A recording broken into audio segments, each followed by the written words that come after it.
My name is Daniel Carter. I'm 29 years old, and the night my brother answered my call, I stopped believing that blood means family. It was 2:17 in the morning when my phone vibrated on the table. That low buzz in the silence felt louder than a scream. I stared at the screen for a long second before touching it. My brother's name. I almost didn't answer. Something in my chest told me not to, but I did anyway. His voice was calm. Too calm. Like someone who had already won. "You don't own the house anymore," he said. "It's mine now. And you're not coming back." The call ended before I could breathe. That was the exact moment my life split in two. Before that call, I was a brother. After it, I became something else. That house wasn't just a building. It was my father's last gift. Every wall carried his voice. Every step echoed memories of a family that no longer existed. When our father died, the will was clear. The house belonged to both of us. Equal, fair, at least on paper. My brother Mark was always the louder one. The one who spoke with confidence even when he was wrong. The kind of man who smiled while taking more than his share. I was different. Quiet, responsible. The one who paid bills on time. The one who believed promises meant something. When Mark lost his job, I covered his expenses. When his marriage started falling apart, I loaned him money without asking when I'd get it back. When he said, "I just need time," I believed him. That was my first mistake. 2 years ago, I got an overseas work contract. 6 months. Good money. Enough to finally fix everything. Before I left, I sat across from Mark in the kitchen, the same kitchen our mother used to hum in while cooking. "Just watch the house," I said. "Pay the taxes. Don't touch anything." He smiled and clapped my shoulder. "You worry too much, little brother." I didn't know that sentence was a warning. At first, things were normal. Messages, updates, casual conversations. Then the replies got shorter, then slower, then they stopped. Calls went unanswered, emails unread. I told myself he was busy. I told myself I was imagining things. That was my second mistake. The night of the call, my heart was racing so hard I could hear it in my ears. I replayed his words again and again. "You signed it." Signed what? Then it hit me. The document he sent months earlier. The power of attorney. He told me it was temporary, just in case. I trusted him. He didn't forge my signature. He used my trust as the weapon. When I flew back home, I didn't even recognize my own street. The house stood there like a stranger. New locks, new curtains. A for sale sign planted in the yard like a knife. And Mark, standing on the porch, smiling. "You shouldn't be here," he said. I didn't shout. I didn't cry. I didn't beg. I just looked at him. In that moment, anger disappeared. Sadness vanished. All that remained was clarity.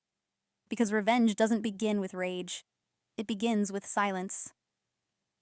That night, sitting alone in my car, watching the lights turn off in the house I grew up in, I made a promise to myself.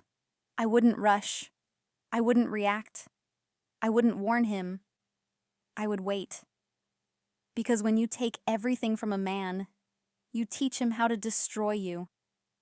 And my brother had just taught me the lesson of a lifetime. I didn't answer her calls that first morning. Not because I was angry, but because for the first time in my life, I had the power to choose silence. My phone kept lighting up on the table beside the couch. Missed call, voicemail. I watched it vibrate like it was someone else's problem. And in a way, it was. Because the moment I walked out of that house, I stopped being her safety net. I stopped being her emotional support, her assistant, her shield.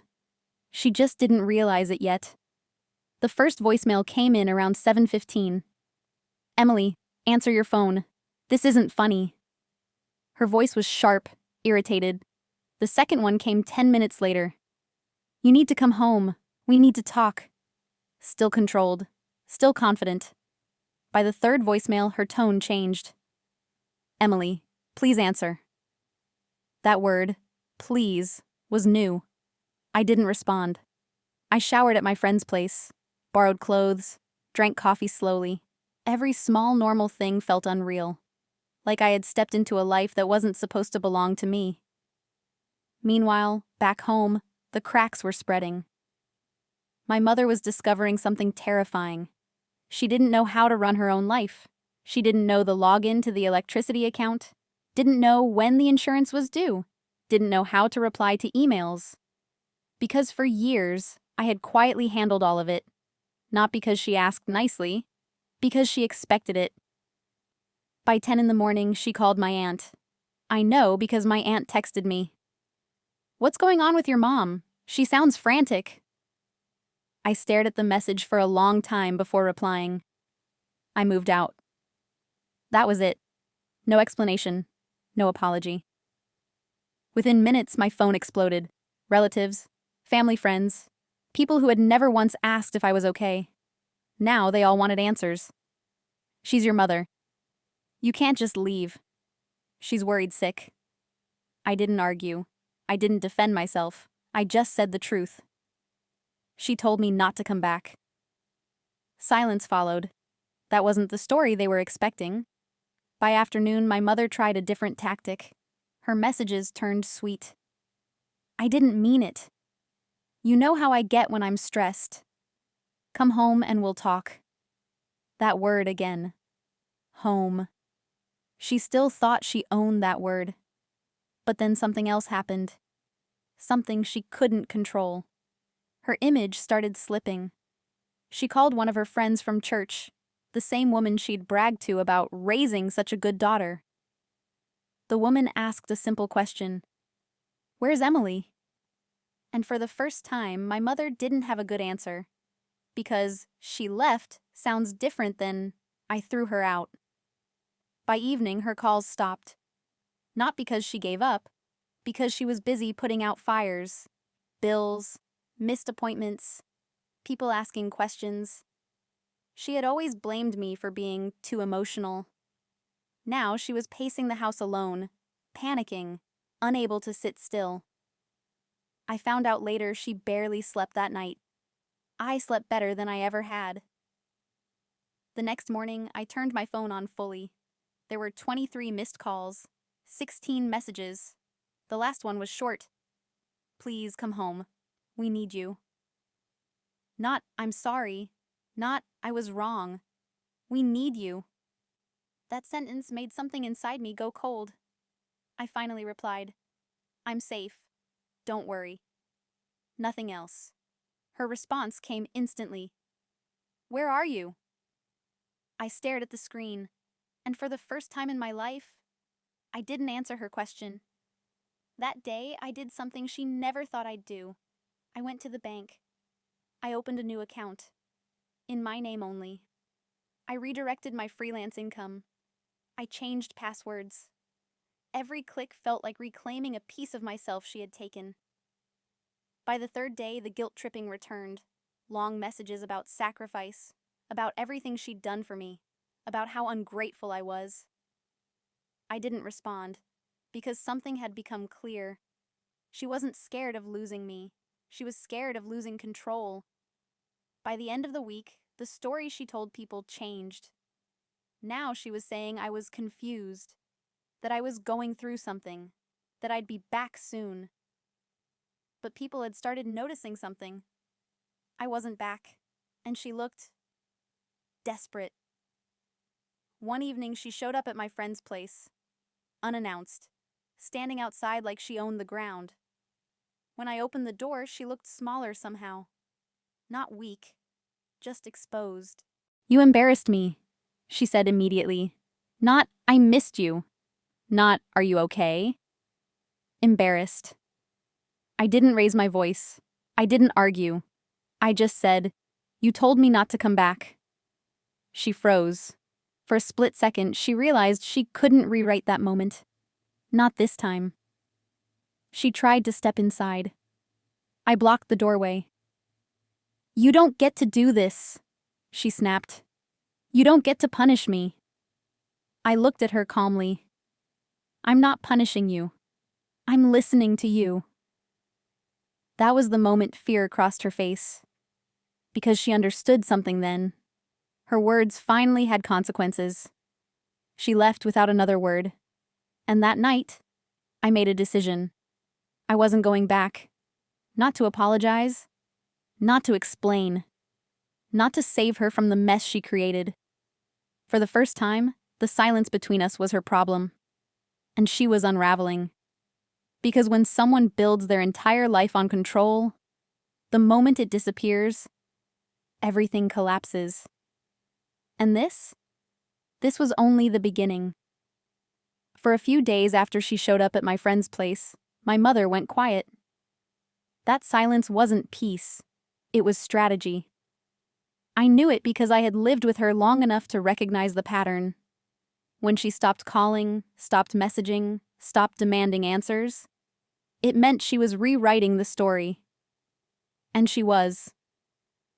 I started hearing it through other people first.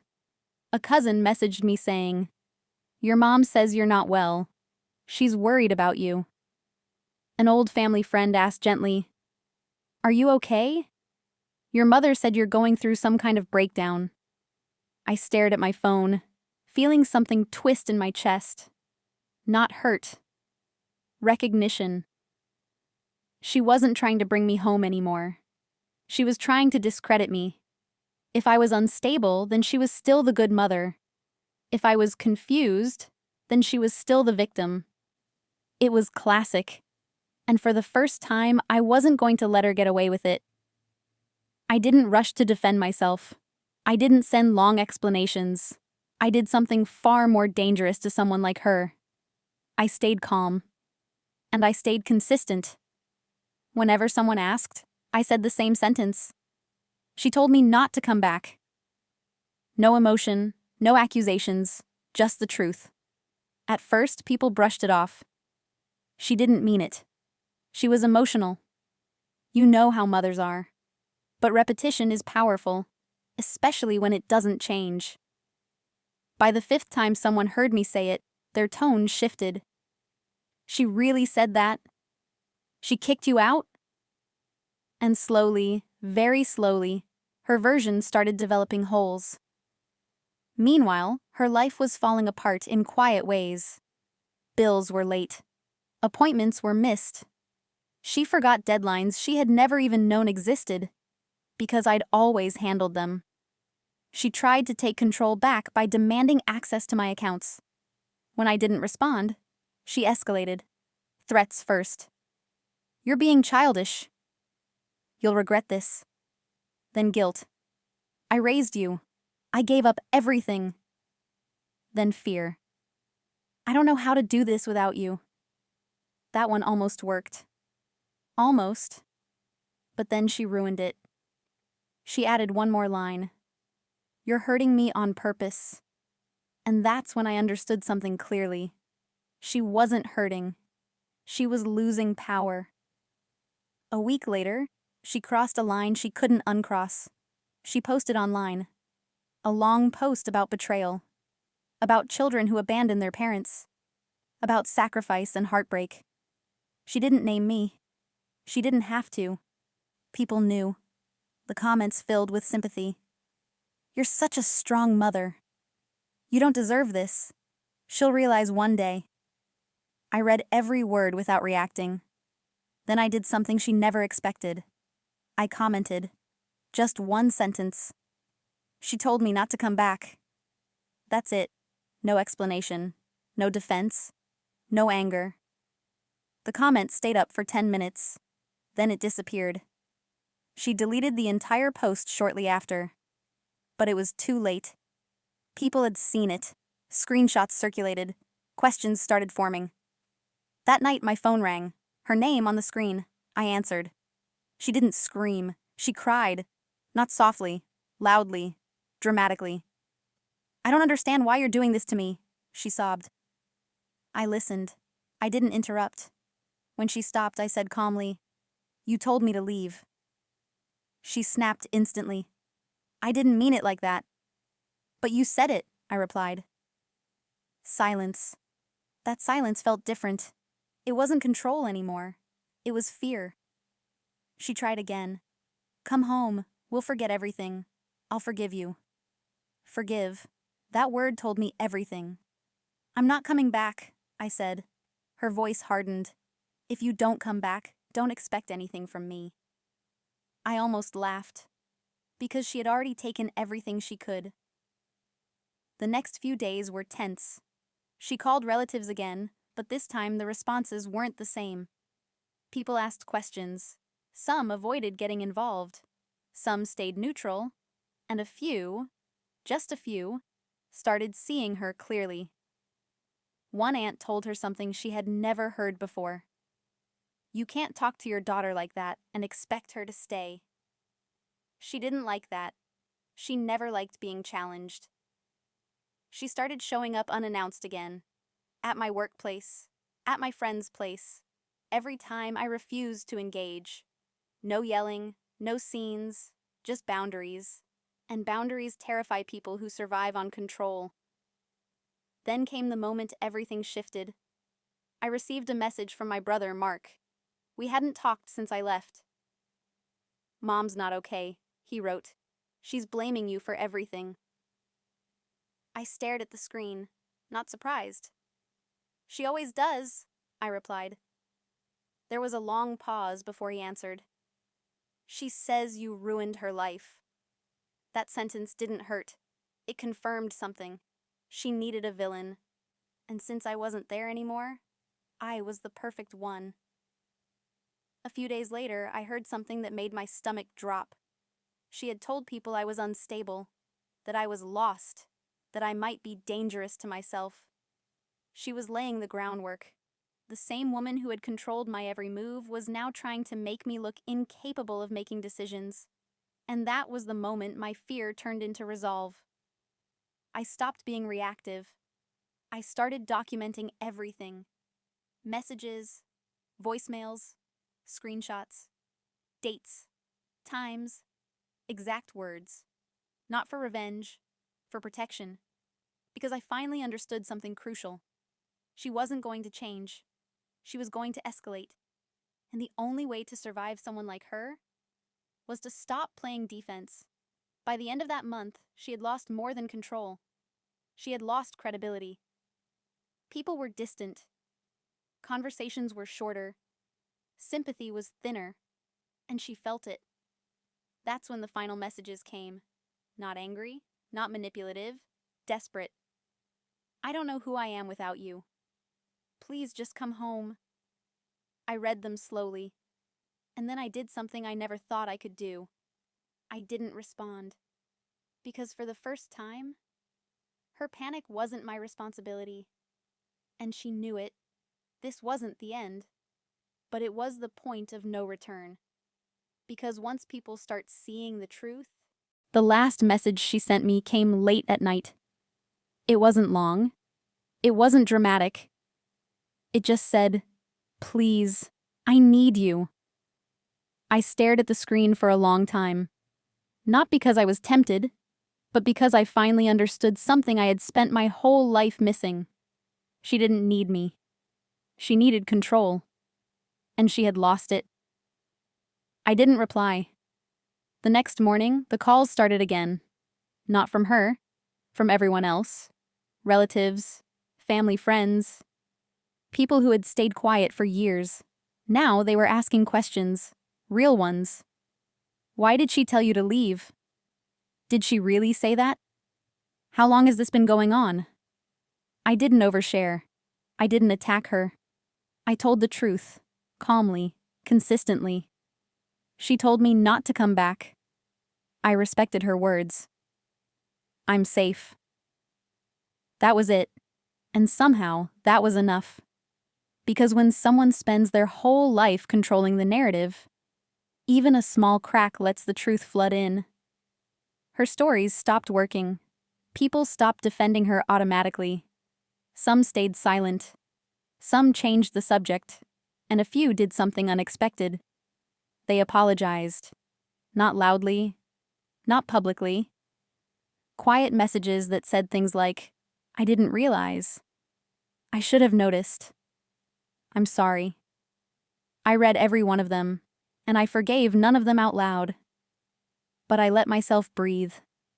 My mother noticed the shift. She felt it in the way people spoke to her, in the pauses, in the lack of certainty. She hated that more than anything. So she tried one last move. She showed up again. This time she didn't shout. She didn't accuse. She cried, standing there looking smaller than I had ever seen her. "I don't know who I am without you," she said.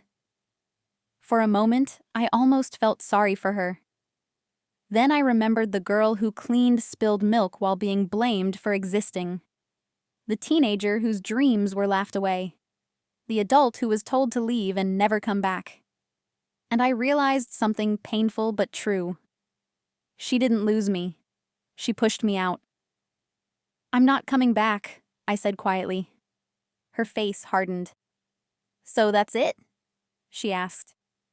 "You're just going to erase me?" I shook my head. "No, I'm just not sacrificing myself anymore."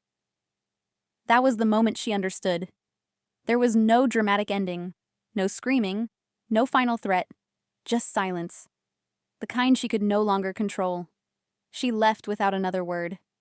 And that was the last time I saw her. Life didn't magically become easy after that. Freedom rarely is. I worked harder than ever. I struggled. I doubted myself. But every struggle was mine. Every choice was mine. And slowly, something unfamiliar grew inside me. Peace. Weeks turned into months. Her name stopped appearing on my phone. Her voice stopped echoing in my head. And one morning, I woke up and realized something strange. I hadn't thought about her in days. That's when I knew. She didn't win.